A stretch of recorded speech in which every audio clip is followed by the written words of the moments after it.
Alors je sais pas vous, mais moi j'ai toujours été fasciné par les Aztèques. Alors vous allez me dire, mais pourquoi les Aztèques et pas les Incas ou les Mayas? Ou même peut-être pire, certains vont me dire, mais Talk, c'est la même chose les Aztèques, les Incas et les Mayas. Alors c'est quand même différent, c'est quand même différent. Pour replacer l'église au centre du village, les Aztèques, c'est au nord du Mexique, sur l'actuel Mexico. C'est eux qui ont fondé la ville de Mexico, qui s'appelait à l'époque Tenochtitlan. Les Mayas, c'est plus dans la péninsule du Yucatan. Vraiment sud du Mexique, je pense qu'on prend aussi le Guatemala, quelque chose comme ça. Et alors les Incas, ça n'a rien à voir. D'ailleurs, est-ce que vous savez dans les commentaires me dire dans Tintin et le Temple du Soleil si on parle des Aztèques, des Incas ou des Mayas? Est-ce que vous le savez là, sans tricher, sans aller checker votre album d'Hergé? C'était les Incas. Les Incas, on est plutôt du côté du Pérou, si je dis pas de bêtises, hein. Voilà, quelque chose comme ça. Donc en fait, c'est des civilisations qui, bon, je ne vais pas dire n'ont rien à voir parce qu'il y a eu des. Alors je pense qu'il n'y a eu aucun échange entre les Aztèques et les Incas.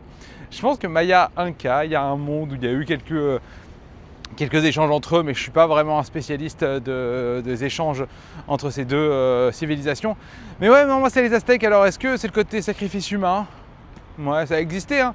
Après, c'était pas non plus. Voilà, je sais pas si vous avez vu le film Apocalypto de Mel Gibson, qui est un film très sympa sur les Mayas ou les Aztèques. C'est une bonne question. Tiens, dites-moi dans les commentaires. Je sais plus si c'est les Mayas ou les. Je pense que c'est les Mayas, je pense. Mais voilà, il romance le sacrifice humain comme quelque chose d'extrêmement barbare. Bon, ça a existé, mais j'ai déjà lu, me semble-t-il, qu'il y avait même des volontaires pour être sacrifiés, qu'il y avait une sorte d'honneur dans le fait d'accepter voilà, ce sacrifice pour les différents dieux. Mais revenons aux Aztèques. J'avais lu un livre, La vie quotidienne des Aztèques, de Jacques Soustelle, qui est d'ailleurs un ancien ministre du général de Gaulle, qui était passionnant. Mais c'est vrai que ce qui m'a toujours plus fasciné, plus que leur vie, c'est cette arrivée finalement des Espagnols. Alors, peut-être que certains ont vu les mystérieuses cités d'or. Ça remonte un petit peu, mais d'ailleurs, je crois que c'est pas les Aztèques dans les cités d'or, si je dis pas de bêtises, c'est peut-être les Mayas. Mais voilà, l'arrivée d'Hernán Cortés, qui est le grand conquistador, hein. Il y a Christophe Colomb qui découvre l'Amérique en 1492 et 30 ans après, en 1519, il y a Cortés qui arrive, qui est une sorte de mercenaire qui vient pour chercher de l'or, voilà, globalement. Et ça, c'est un événement qui est exceptionnel, hein. Il arrive en 1519. Il est plutôt bien accueilli. Il est plutôt bien accueilli en 1519 quand il arrive, si je ne dis pas de bêtises. Et vous allez dire, mais comment ils se comprennent avec les Aztèques?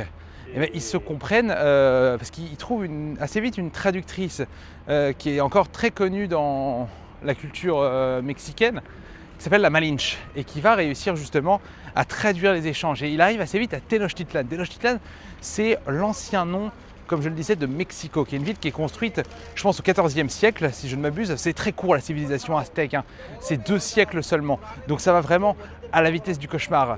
Et donc ils construisent cette ville immense, Tenochtitlan, qui est peut-être une des plus grandes villes au monde à l'époque, hein, voilà. Alors je sais qu'en Chine, il y a des très grandes villes également à l'époque, mais je pense que ça ne ressemble en rien aux villes européennes, Tenochtitlan. C'est vraiment autre chose encore. C'est une ville qui est construite sur des marécages. D'ailleurs, c'est Mexico aujourd'hui, donc Mexico, à la base, est construit sur des marécages qui, j'imagine, depuis ont été asséchés, mais à l'époque, on construit carrément sur pilotis. Et le fait que ce soit entouré de marécages, ça va avoir une importance capitale dans cette histoire de Hernán Cortés et de, on va dire, conquête de l'Empire aztèque. Donc il est reçu en majesté. Les Aztèques sont impressionnés. Alors on entend toujours ce côté où ils sont impressionnés parce qu'il y a des armes à feu, ils ne connaissent pas les armes à feu, c'est vrai. C'est vrai ça, mais ce qui va le plus les impressionner finalement, je vérifie parce qu'il y a des vélos, donc j'ai pas envie de mourir. On pourrait faire un épisode sur les vélos, je pense qu'il y a des choses à dire. Qu'est-ce que vous pensez des vélos? D'ailleurs, mettez un pouce vert, explosez-moi les noms de pouces verts pour montrer que vous aimez bien le nouveau concept de la chaîne, ça fait plaisir. Et mettez un commentaire, tant j'adore le nouveau concept de la chaîne. Et donc je disais, ce qui impressionne vraiment les Aztèques, c'est le cheval. Ils arrivent sur des chevaux, et ça les chevaux, ils connaissent pas les Aztèques, ça fait peur les chevaux, c'est impressionnant.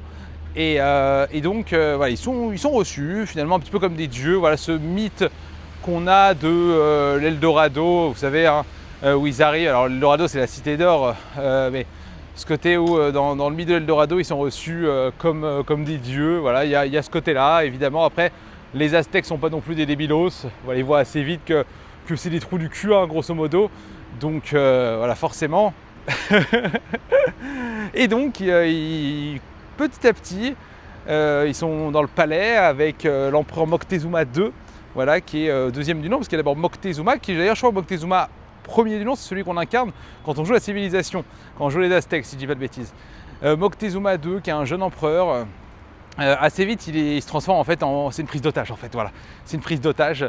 Et vers 1520, ça commence un peu à partir en vrai, vers 1520, parce que les Espagnols, voilà, ça se croit tout permis finalement, l'espagnol. Voilà, alors je ne dis pas qu'aujourd'hui encore l'espagnol se croit tout permis. J'ai aucune rancœur suite à la Coupe du Monde de foot, évidemment, croyez-le bien volontiers, j'ai pas de problème avec ça. Et donc en 1520, il y a une émeute. Il y a une émeute et on veut aller attaquer les Espagnols. Et dans cette émeute, on a des lancers de projectiles, etc. sur le palais.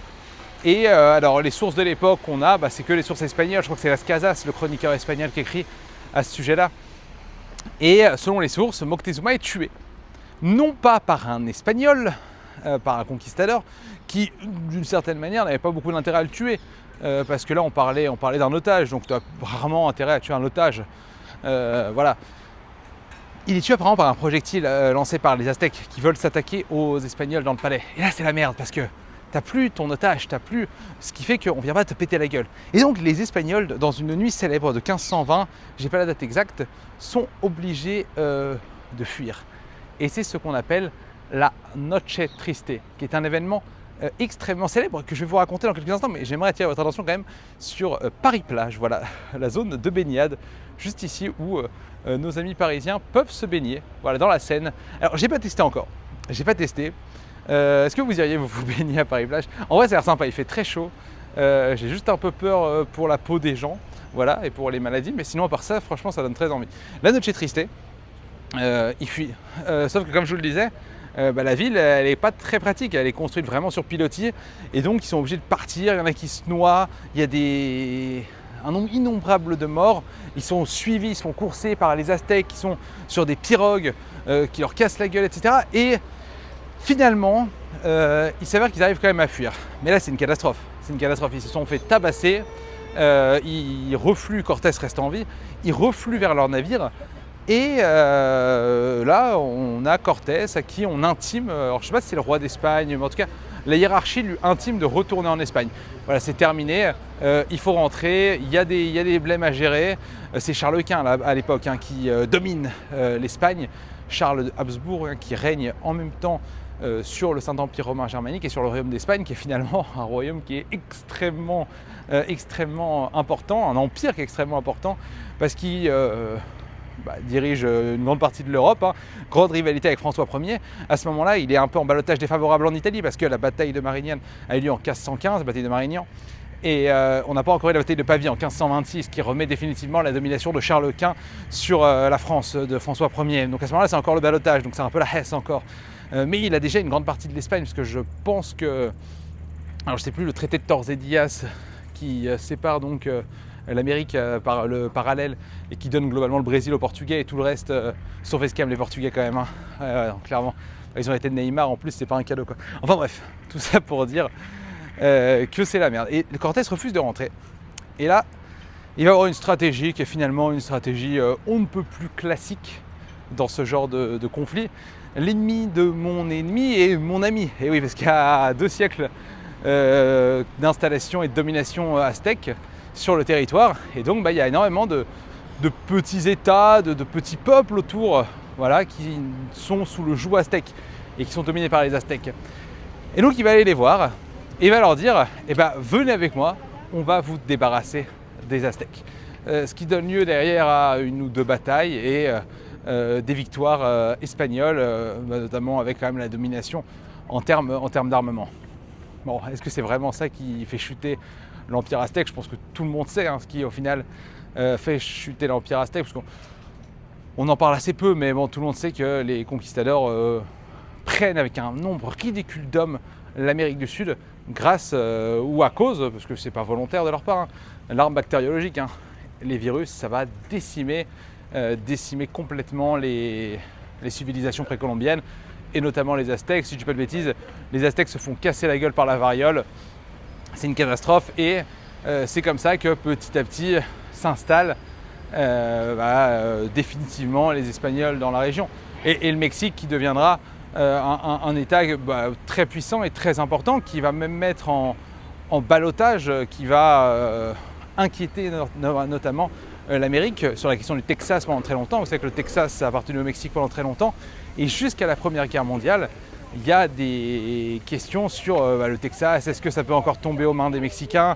Il y a même les Allemands qui, pour déranger les Américains avant qu'ils rentrent en guerre en 1916-1917, proposent aux Mexicains de leur donner l'État du Texas. Voilà, c'est si jamais l'Allemagne gagne la Première Guerre mondiale. Donc ça, c'est vraiment quelque chose de fascinant.